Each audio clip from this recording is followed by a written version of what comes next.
Hello friends, स्वागत है आप सबका आपके अपने यूट्यूब चैनल पर। आज हम लोग यूपी टेट 2026 के अंतर्गत सीडीपी सेट 6 को देखेंगे और इसमें बाल विकास के इम्पॉर्टेंट क्वेश्चंस को देखेंगे। तो आइए शुरू करते हैं अपनी क्लास और देखते हैं इम्पॉर्टेंट क्वेश्चंस को। देखिए, पहला प्रश्न है हमारा, विकास एक आजीवन प्रक्रिया है, यह किस सिद्धांत को बताता है। यानी कि विकास जो है क्या होता है, आजीवन चलती कैसी प्रक्रिया है, आजीवन यानी कि पूरे जीवन भर चलती है।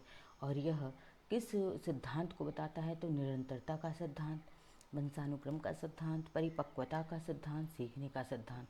तो यह किस सिद्धांत को बताता है कि विकास एक आजीवन प्रक्रिया है। ऑप्शन ए राइट आंसर है, निरंतरता के सिद्धांत को। किसको? निरंतरता के सिद्धांत को।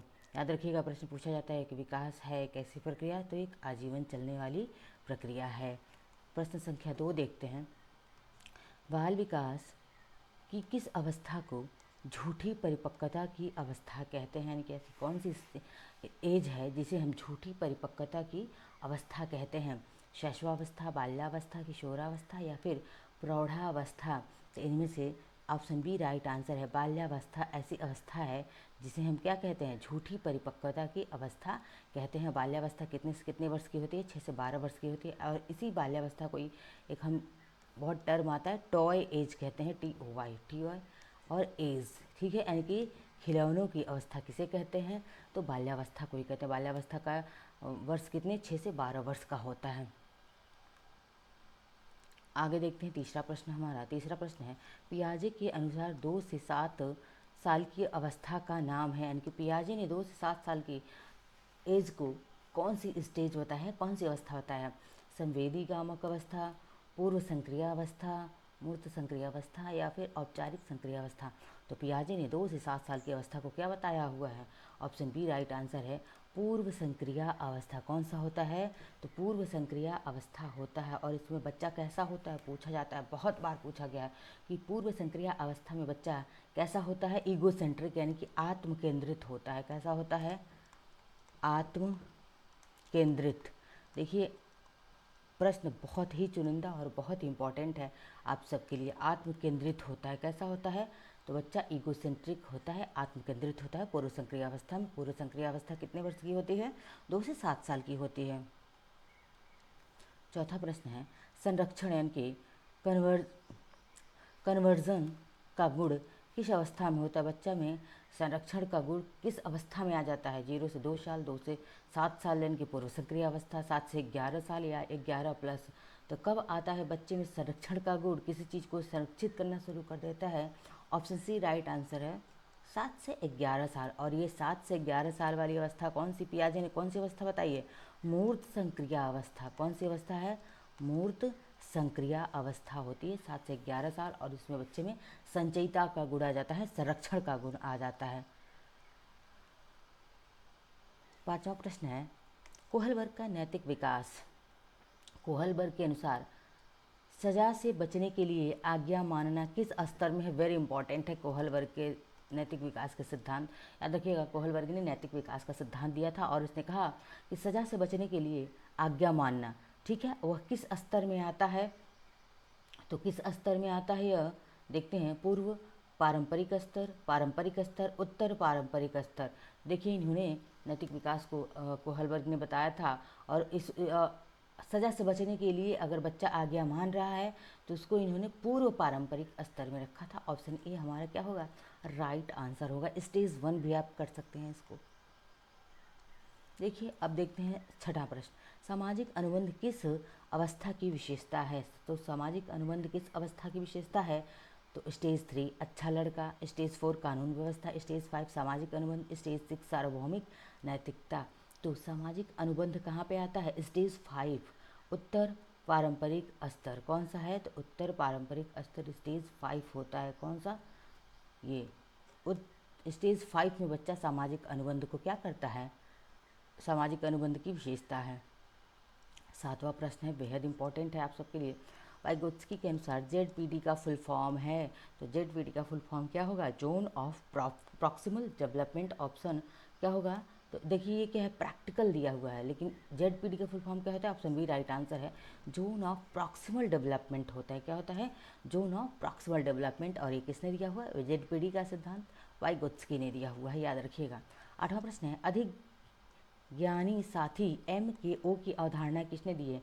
तो अधिक ज्ञानी साथी यानी कि MKO की अवधारणा किसने दिया हुआ है? पियाजे ने, वाइगोत्स्की ने, एरिक्सन ने, या फिर ब्रूनर ने? किसने दिया है? ऑप्शन बी राइट आंसर है, वाइगोत्स्की ने। देखिए ZPD पूछे या फिर आपसे MKO पूछे, इन दोनों की अवधारणा किसने दिया है?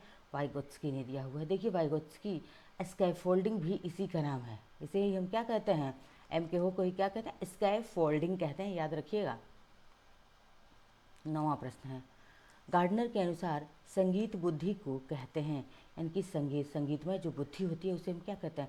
Linguistic intelligence, musical intelligence, spatial intelligence, या फिर इंटरपर्सनल इंटेलिजेंस। तो जो संगीत में बुद्धि को, संगीत बुद्धि को हम म्यूजिकल इंटेलिजेंस कहेंगे। लिंग्विस्टिक क्या होता है? भाषाई बुद्धि हो जाएगा, ठीक है। ऑप्शन बी हमारा राइट आंसर है। आगे देखते हैं 10वें प्रश्न को। 10वां प्रश्न हमारा है, बुद्धि लब्धि यानी कि बुद्धि लब्धि की जो IQ है का फार्मूला किसने दिया हुआ है? बिने ने, स्टर्न ने, टर्मन ने, या फिर स्पीयरमैन ने? तो बुद्धि लब्धि का फार्मूला जो दिया था किसने? ऑप्शन बी राइट आंसर है, स्टर्न ने। क्या दिया था? ये बहुत पूछा जाता है। तो यहाँ पे IQ का फार्मूला क्या है? MA/CA/100 है, ठीक है। MA/CA यानी कि mental age upon chronical age into 100, यही होता है क्या?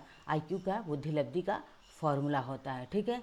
11वां प्रश्न हमारा है, थॉर्नडाइक का बिल्ली वाला प्रयोग किस सिद्धांत पर आधारित है? यानी कि थॉर्नडाइक ने अपना प्रयोग किस पर किया था? बिल्ली पर किया था, लेकिन ये किस सिद्धांत पर आधारित है? क्लासिकल कंडीशनिंग पर, प्रश्न त्रुटि पर, अंतर्दृष्टि का सिद्धांत, या सामाजिक अधिगम का सिद्धांत? तो सबसे पहले याद रखिए, थॉर्नडाइक ने अपना प्रयोग किस पर? बिल्ली पर किया। और यह किस पर आधारित है? प्रत्यय एवं त्रुटि का सिद्धांत के लॉ ऑफ इफेक्ट इसको कहते हैं। ऑप्शन बी हमारा राइट आंसर है। 12वें प्रश्न को देखते हैं। 12वां प्रश्न है, पावलव का कुत्ता प्रयोग किसका उदाहरण है? यानी कि पावलव ने किस पर? कुत्ते पर प्रयोग किया। और यह किसका उदाहरण है? क्रिया प्रसूत अनुबंधन का, शास्त्रीय अनुबंधन का, निरीक्षण अधिगम का, या संज्ञानात्मक अधिगम का? तो किसका है? ऑप्शन बी राइट आंसर है, शास्त्रीय अनुबंधन का।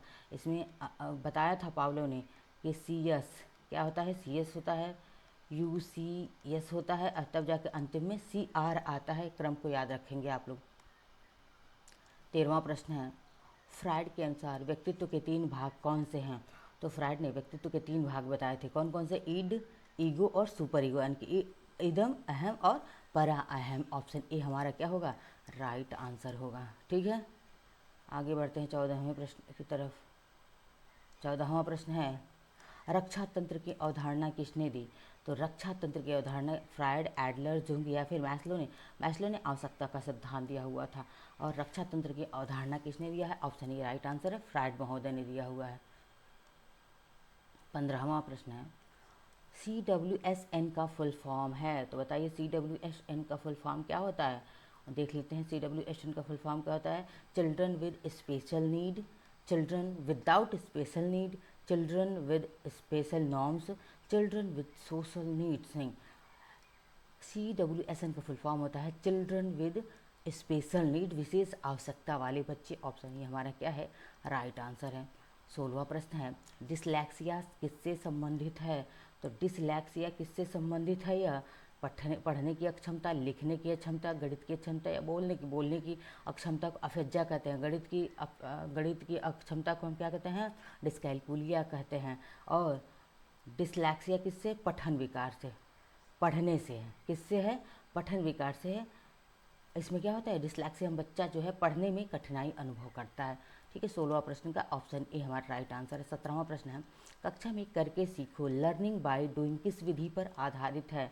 तो कक्षा में जो है लर्निंग बाय डूइंग यानी कि करके सीखना किस पर आधारित है? यह व्याख्यान विधि, प्रोजेक्ट विधि, प्रश्नोत्तर या प्रदर्शन विधि? तो प्रोजेक्ट विधि। प्रोजेक्ट विधि किसने दिया है? ऑप्शन बी हमारा राइट आंसर है। इसको किसने दिया है? किल पैट्रिक ने दिया है। प्रोजेक्ट विधि को किसने? किल पैट्रिक। देखिए सारे जो विधियां हैं, शिक्षण विधियां हैं, किसने दिया है, उसकी भी क्लासेस में बहुत ही जल्द लाने वाली हूँ। 18वां प्रश्न है, मॉन्टेसरी विधि में सेंसरियल ट्रेनिंग का मुख्य उद्देश्य, यानी कि मॉन्टेसरी विधि में जो सेंसरियल ट्रेनिंग होती है उसका मुख्य उद्देश्य क्या होता है? पढ़ना सिखाना, लिखना सिखाना, इंद्रियों का विकास और गणित सिखाना। तो ऑप्शन सी राइट आंसर है, इंद्रियों का जो है इसमें विकास सिखाया जाता है। 19वां प्रश्न देखते हैं, किंडरगार्टन विधि के जनक कौन हैं? तो किंडरगार्टन विधि के जनक कौन हैं? फ्रॉबेल हैं, मॉन्टेसरी हैं, ड्यूवी हैं या फिर पेस्टालॉजी हैं? तो किंडरगार्टन विधि के जनक किसको माना जाता है? फ्रॉबेल को। ऑप्शन ए हमारा राइट आंसर है। किंडरगार्टन का मतलब भी पूछा गया है, क्या है? बच्चों का बगीचा होता है। 20वां प्रश्न है, ह्यूरिस्टिक विधि को किस नाम से जानते हैं? तो ह्यूरिस्टिक विधि को किस नाम से जानते हैं? खोज विधि, कहानी विधि, नाटक विधि या भ्रमण विधि? ह्यूरिस्टिक विधि को हम खोज विधि के नाम से जानते हैं। ऑप्शन ए राइट आंसर है। इसको दिया हुआ है किसने? H.E. Armstrong, H.E. आर्मस्ट्रॉन्ग ने दिया है। किसने? आर्मस्ट्रॉन्ग। ठीक है, याद रखिएगा ह्यूरिस्टिक विधि या खोज विधि को H.E. आर्मस्ट्रॉन्ग ने दिया हुआ है। 21वां प्रश्न है, ब्रेन स्टॉर्मिंग विधि का मुख्य उद्देश्य क्या होता है? अनुशासन सिखाना, सृजनात्मक चिंतन विकसित करना, रटना सिखाना या लेखन सुधारना? तो ब्रेन स्टॉर्मिंग विधि का मुख्य उद्देश्य होता है, ऑप्शन बी राइट आंसर है, सृजनात्मक चिंतन विकसित करना, बच्चों में सृजनात्मकता लाना। ठीक है, 22वां प्रश्न है, समावेशी शिक्षा का अर्थ है? तो समावेशी शिक्षा यानी कि इंक्लूसिव एजुकेशन का अर्थ क्या होता है? तो केवल सामान्य बच्चों की शिक्षा, केवल दिव्यांग बच्चों की शिक्षा, सभी बच्चों को एक साथ शिक्षा, अलग अलग स्कूल में शिक्षा। तो ऑप्शन सी हमारा राइट आंसर होगा, सभी बच्चों को एक साथ शिक्षा ही इंक्लूसिव एजुकेशन, समावेशी शिक्षा कहलाता है। 23वां प्रश्न है, RTE एक्ट 2009 के अनुसार निःशुल्क शिक्षा किस आयु वर्ग के लिए है? तो 3 से 14 साल, 6 से 14 साल, 6 से 18 साल, 0 से 6 साल। तो RTE एक्ट 2009 के अनुसार निःशुल्क अनिवार्य शिक्षा 6 से 14 साल के लिए है। किसके लिए? 6 से 14 साल। अनुच्छेद यानी कि आर्टिकल क्या कौन सा कहता है?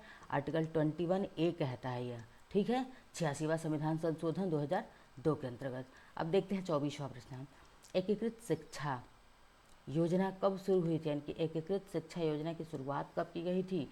यह की गई थी 1974 में। किसके लिए की गई थी? विकलांग बच्चों के लिए। ठीक है, आगे बढ़ते देखते हैं 25वां प्रश्न, समावेशी शिक्षा में शिक्षक की मुख्य भूमिका क्या होती है? तो केवल पढ़ाना, अनुशासन रखना, विविधता को स्वीकारना और सहयोग देना और होमवर्क देना। तो अगर समावेशी शिक्षा है दे रहे हैं, आप इंक्लूसिव एजुकेशन दे रहे हैं, तो आप सबसे पहले आपका सी आंसर राइट आंसर होगा कि विविधता को, जो बच्चे अलग अलग डिफरेंट टाइप के बच्चे उनको स्वीकार कीजिए और उनको सहयोग दीजिए सीखने में। किस में सहयोग देना है? सीखने में, लर्निंग में। 26वां प्रश्न है, बहुबुद्धि सिद्धांत समावेशी शिक्षा में कैसे मदद करता है? तो बहुबुद्धि सिद्धांत कैसे मदद करेगा? ऑप्शन बी राइट आंसर है, हर बच्चे की अलग बुद्धि को पहचान कर। ठीक है, प्रत्येक बच्चा क्या होता है? एक तो स्पेशल होता है और उसकी बुद्धि भी क्या होती है? अलग होती है। 27वां प्रश्न है, सेरेब्रल पॉल्सी किस अंग को प्रभावित करती है? तो सेरेब्रल पॉल्सी किस अंग को प्रभावित करती है? यह दिमाग, मांसपेशियों का समन्वय, आँख को, कान का, हृदय को। तो सेरेब्रल पॉल्सी किस अंग को? ऑप्शन ए राइट आंसर है, दिमाग और मांसपेशियों के समन्वय को। 28वां प्रश्न है, ऑटिज्म में बच्चे की मुख्य समस्या क्या होती है? ऑटिज्म में क्या होता है? बच्चे को क्या दिक्कत आती है ऑटिज्म में? तो ऑप्शन बी राइट आंसर है, सामाजिक संपर्क और संचार में कठिनाई महसूस करता है बच्चा। 29वां प्रश्न है, दृष्टिबाधित बच्चों के लिए कौन सी लिपि प्रयोग की जाती है? तो दृष्टिबाधित बच्चों के लिए कौन सी लिपि प्रयोग की जाती है? ब्रेल लिपि, रोमन लिपि, देवनागरी लिपि या सांकेतिक लिपि? तो ऑप्शन ए राइट आंसर है, ब्रेल लिपि। ब्रेल लिपि का जनक किसे कहा जाता है? लुइस ब्रेल को। कब इन्होंने विकसित किया था इस लिपि को? 1824 में विकसित किया था ब्रेल लिपि को लुइस ब्रेल ने। देखते हैं आज का अंतिम और 30वां प्रश्न है, ADHD का फुल फॉर्म है? तो ADHD का फुल फॉर्म क्या होगा? Attention defect hyper activity disorder. क्या होता है? Attention defect hyper activity disorder. Option A हमारा क्या होगा? राइट आंसर होगा। ठीक है, अच्छा और भी प्रश्न देख लेते हैं इनको।